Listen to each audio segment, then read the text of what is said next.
ETF index mutual funds నేర్చుకుని stock మార్కెట్లో రాణించాలనుకుంటున్నారా? వెంటనే ఈ నెంబర్కి కాల్ చేయండి.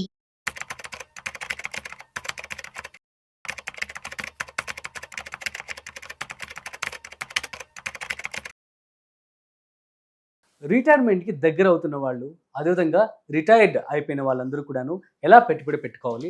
డబ్బుల్ని ఎలా సేవ్ చేసుకోవాలి? దీనికి సంబంధించి మరింత సమాచారం ఇవాళ మనతో చెప్పడానికి సర్టిఫైడ్ ఫైనాన్షియల్ ప్లానర్ మాధవిరెడ్డి గారు ఉన్నారు. సో వారి మాటల్లో మరింత సమాచారం అది తెలుసుకుందాం. హాయ్, హలో, నమస్తే, వెల్కమ్ టు సుమన్ టీవీ. నేను మీ Rajiv Pasupuleti. So let's start. So hi ma'am, నమస్తే. నమస్తే అండి. యా మ్యామ్, ఎలా ఉన్నారు? గుడ్ అండి. యా, ఈ క్వశ్చన్ ఏంటంటే, సో ఆల్రెడీ రిటైర్డ్ అయిపోతున్నారు. అప్పటికే యాక్చువల్లీ మనం చెప్పే ఐడియాస్ అన్ని కూడాను అప్పటికి వాళ్ళు ఎంజాయ్ చేయడానికి. కానీ ఇప్పుడు చాలా మంది కూడాను ప్రాపర్ మేబీ సేవింగ్స్ ఆ టైంలో కుదరకపోవచ్చు. Whatever it is, retirement అయ్యే టైంకి మనం చూసినటువంటి సొసైటీని బట్టి ఇప్పుడు వాళ్ళు సేవ్ చేయాలని చెప్పి అనుకుంటున్నారు. సో సీనియర్ సిటిజన్షిప్ అని చెప్పి మనం అనుకోవచ్చు. వీళ్ళకి ఎటువంటి స్కీమ్స్ ఉన్నాయి, వారి డబ్బులు ఎలా సేవ్ చేసుకోవచ్చు? షూర్ అండి. అంటే నేను చాలా అంటే like we use to take counselling. ఒక 2 years లో రిటైర్మెంట్ అయిపోతున్న పెద్ద పెద్ద ఆర్గనైజేషన్స్ లో వాళ్ళకి మేము కౌన్సిలింగ్ ఇచ్చేవాళ్ళం. సో ఎలా రిటైర్మెంట్, ఎలాంటి స్ట్రాటజీస్ అప్లై చేయాలి, ఎలాంటి ప్రోడక్ట్స్ ఉన్నాయి. ఇదేంటంటే రిటైర్మెంట్ అయిన తర్వాత ఆలోచించేది కాదండి. ఒక 2-3 years ముందే ఇక మీరు రిటైర్ అయిపోతున్నారు, ఒక అంటే మీ రిటైర్మెంట్ 60 అనుకోండి, మీరు 57 నుండే 55 నుండే ఆ మోడ్ లో ఉండాలి.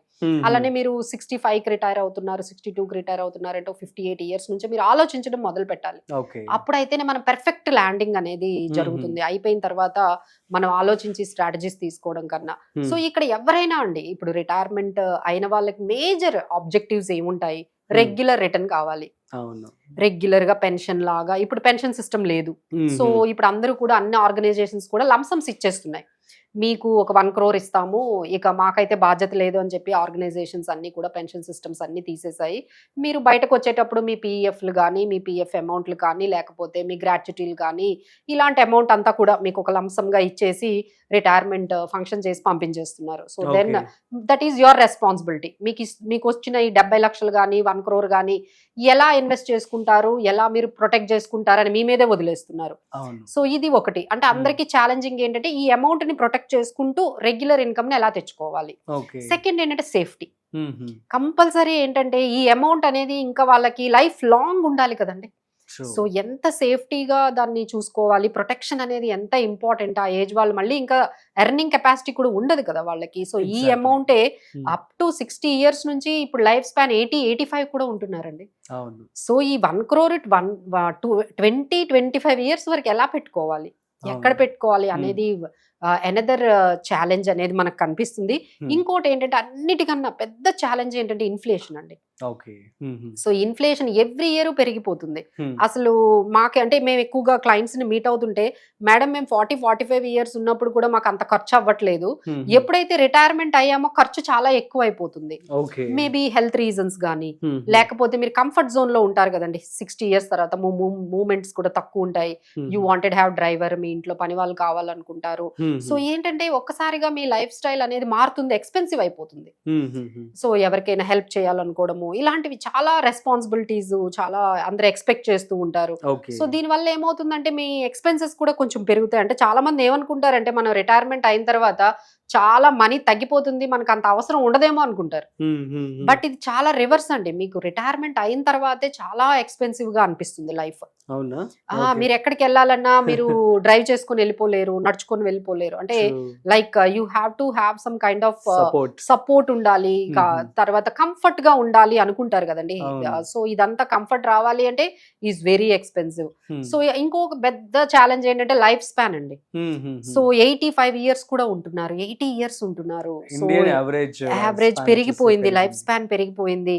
సో మీరు రిటైర్మెంట్ అయిన తర్వాత 25 years సర్వైవ్ అవ్వాలంటే ఇట్స్ నాట్ సో ఈజీ అండి. ఎంతో మీరు ప్లాన్ చేసుకుంటే తప్ప మీరు పోస్ట్ రిటైర్మెంట్ అనేది ఫ్రూట్ఫుల్ గా మనము వెళ్ళలేము. ఆ తర్వాత ఈ జాయింట్ ఫ్యామిలీ సిస్టమ్ కూడా మన దగ్గర పోయిందండి. అంటే అప్పట్లో కిడ్స్ అందరూ కూడా వీళ్ళని చూసుకునే వాళ్ళు, లేకపోతే వాళ్ళకి ఫైనాన్షియల్ సపోర్ట్ ఉండేది, ఎకనామికల్ సపోర్ట్ ఉండేది, తర్వాత ఎమోషనల్ సపోర్ట్ ఉండేది. ఇవి కూడా తగ్గిపోయాయి కదండి. So almost all these challenges ని మనం బేర్ చేయాలి అంటే ఒక 5 years ఎవరైతే మీరు రిటైర్మెంట్కి వచ్చేసారో మీరైతే కొంచెం ముందుగానే ఆలోచించాలంటే దానికి కొంచెం ఒక స్ట్రాటజీ అయితే మేము చెప్తాము. ఎగ్జాంపుల్ మీ దగ్గర ఒక 1 crore ఉన్నాయనుకోండి, దాన్ని మనం 3 parts లో డివైడ్ చేయాలి. ఓకే, అంటే 60 నుంచి 65 వరకు, 65 నుంచి 70, 70 to 80. సో ఫస్ట్ మీరు ఏదైతే ఈ 60 నుంచి రిటైర్ అయితే 65 వరకు మీకు ఒక 10 lakhs కావాలి, లేదు ఒక 6 lakhs కావాలి. మీ లైఫ్ స్పాన్ మీకు ఏదైతే ఎక్స్పెండిచర్ ఉంటుందో, ఎగ్జాంపుల్ నాకు నెక్స్ట్ 5 years వరకు ఒక 10 lakhs లేకపోతే ఒక 20 lakhs కావాలి అంటే ఆ అమౌంట్ని ఎటువంటి రిస్క్ లేని ఒక లిక్విడ్ దాంట్లో పెట్టుకోవాలండి. అస్సలు అంటే ఎటువంటి రిస్క్ ఉండకూడదు, లిక్విడిటీ బాగుండాలి. లైక్ మీరు FDs లో పెట్టుకోవచ్చు, లేకపోతే లిక్విడిటీ ఫండ్స్ ఉన్న mutual funds, money market mutual funds లో పెట్టుకోవచ్చు. అంటే any time you can take the money out. అలాంటి కొంత అమౌంట్ ఎవ్వరు మెయింటైన్ చేయాలి. లిక్విడిటీ అనేది ఈ ఏజ్ లో మనకి చాలా అవసరం అవుతూ ఉంటుంది. వాళ్ళకి రిటైర్మెంట్ టైంలో ఎప్పుడు అవసరం ఉంటుందో తెలియదు కాబట్టి ఒక 20 lakhs వరకు వాళ్ళు అలాంటి లిక్విడ్ ఆప్షన్స్ లోని మీరు పెట్టుకోవాలండి.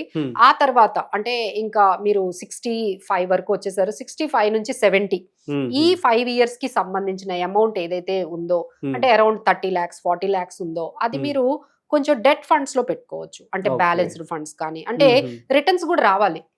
ఇప్పుడు ఫస్ట్ 5 years మనీ మీద మీరు రిటర్న్స్ ఆశించడానికి ఏమీ లేదు, ఎందుకంటే అది చాలా సేఫ్ గా ఉండాలి, సెక్యూర్ గా ఉండాలి, లిక్విడిటీ ఉండాలి. So you can expect maybe ఒక 6% వరకు మాత్రమే మీరు రావచ్చు. బట్ ఏదైతే నెక్స్ట్ 5 years అంటే 65 నుంచి 70 years వరకు ఉండే ఆ మనీకి మనకి ఇంకా టైం ఉంది కాబట్టి you can keep it in debt mutual funds. అక్కడ మీకు ఏంటంటే 10% వరకు వస్తుంది, 10% వరకు మీకు రిటర్న్స్ వస్తాయి. సో అందులో మీరు కొంచెం ఇన్వెస్ట్ చేసుకోవాలి, ఎందుకంటే ఇన్ఫ్లేషన్ కూడా పెరుగుతుంది కాబట్టి ఆ 30 lakhs 40 lakhs ఏ ఉన్నాయో అది ఒక డెట్ ఫండ్స్ లో పెట్టుకోండి, బ్యాలెన్స్డ్ ఫండ్స్ లో పెట్టుకోవచ్చు. ఆ తర్వాత నెక్స్ట్ 70 to 80 years అంటే మీరు ఇప్పుడు 60 లో ఉన్నారు, 70 అంటే అనదర్ 10 years టైం ఉంది. సో ఈ అమౌంట్ ఏదైతే ఈ 40 lakhs అమౌంట్ ఉందో దాన్ని మనం ఏం చేయొచ్చు అంటే ఈక్విటీలో కొంచెం ఎక్స్పోజర్ తీసుకోవచ్చు టు సమ్ ఎక్స్టెంట్. ఎలా లేదు, బ్యాలెన్స్డ్ ఫండ్స్ కానీ, లేదు అంటే లార్జ్ క్యాప్ ఫండ్స్ కానీ, ఒక ఫ్లెక్సీ క్యాప్ ఫండ్స్ కానీ, మల్టీ క్యాప్ ఫండ్స్ కానీ. ఆ ఏజ్ లో మేడం మ్యూచువల్ ఫండ్స్ అవసరం అంటారా అంటే అవసరమేనండి, ఎందుకంటే ఇన్ఫ్లేషన్ బీట్ చేయాలి కదా. ఇన్ఫ్లేషన్ బీట్ చేయాలి అంటే మీరు ఈ విధంగా చేశారంటే 1 crore అనేది ఆఫ్టర్ 20 years తర్వాత దాని వాల్యూ 20 lakhs కూడా ఉండదు, వాల్యూ పడిపోతుంది ఇన్ఫ్లేషన్ వల్ల. సో మీరు ఇలా దాన్ని అలానే పెట్టారనుకోండి, అది మీకు వాల్యూ అనేది పడిపోతూ ఉంటుంది. సో కొంచెం రిటర్న్స్ ని కూడా మేనేజ్ చేసుకోవాలండి, ఎందుకంటే life span is always 25 years కాబట్టి కొంత. అందుకనే మేము చెప్పాము, ఉన్న 1 crore ని మీరు 3 parts చేసుకొని ఒక 20% పార్ట్ ని మీరు లిక్విడ్, ఒక 30-40% పార్ట్ ని మీరు డెట్ సంబంధించిన మ్యూచువల్ ఫండ్స్ లో కానీ డెట్ ఫండ్స్ లో పెట్టుకోవచ్చు. Where you can get 10% returns. ఇంకా మిగతాది ఏదైతే ఉందో ఒక 12% రిటర్న్స్ ఈక్విటీ ఓరియంటెడ్ వాటిల్లో కూడా మీరు పెట్టుకుంటే definitely you can sale through. అంటే ఒకవైపు సేఫ్టీ, ఒకవైపు రిటర్న్స్, లిక్విడిటీ అన్నీ కూడా మీకు వస్తాయండి. ఇంక ఇవి కాకుండా మనకి చాలా ఆప్షన్స్ ఉన్నాయండి, అంటే సీనియర్ సిటిజన్ సేవింగ్ స్కీమ్స్ ఉన్నాయి, అందులో మనము పెట్టుకోవచ్చు. అలానే LIC వయో వందన యోజన ఉంది, ప్రధాన్ మంత్రి వయో వందన యోజన ఉంది, బ్యాంక్ ఫిక్స్డ్ డిపాజిట్స్ కూడా ఉన్నాయి, పోస్ట్ ఆఫీస్ మంత్లీ స్కీమ్స్ ఉన్నాయి. ఇలాంటి చాలా ఆప్షన్స్ ఉన్నాయండి. బట్ ఏంటంటే ఎంత అమౌంట్ ఎప్పుడు పెట్టుకోవాలి, ఎంత టైంకి పెట్టుకోవాలి అనేది ఒక స్ట్రాటజీ అనేది అప్లై చేసుకుంటే బెటర్ గా ఉంటుందండి. బట్ ఐ నో మేము చెప్పినంత ఈజీ అయితే కాదు, ఎందుకంటే every client has its own challenges. Health పరంగా కానీ, కొంతమందికి హోమ్ లోన్స్ ఇంకా ఉంటాయండి రిటైర్ అయిన తర్వాత కూడా.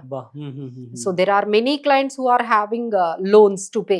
ఈఎంఐస్ ఉంటాయి, తర్వాత వాళ్ళ పిల్లలకి ఎడ్యుకేషన్ లోన్స్ తీసుకుంటారు, వీళ్ళే పే చేస్తూ ఉంటారు ఈఎంఐస్. సో వాళ్ళు రిటైర్ అయినా ఇంకా ఈఎంఐలు కడుతూ ఉంటారండి.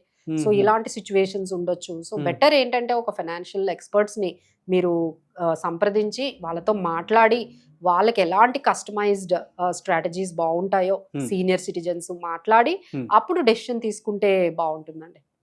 Super ma'am, thank you so much. So guys, అర్థమైంది కదా, ఎవరైతే రిటైర్డ్ అయ్యారో అవుతూ ఉన్నారో వాళ్ళు ప్రాపర్ స్టడీ అయితే చేసుకోండి, మీ ఫ్యూచర్కి ఇన్వెస్ట్మెంట్ చేసుకోండి. సో మరొక ఇంట్రెస్టింగ్ కాంటెంట్తో మళ్ళీ కలుద్దాం. అంతవరకు చూస్తూనే ఉండండి సుమన్ టీవీ.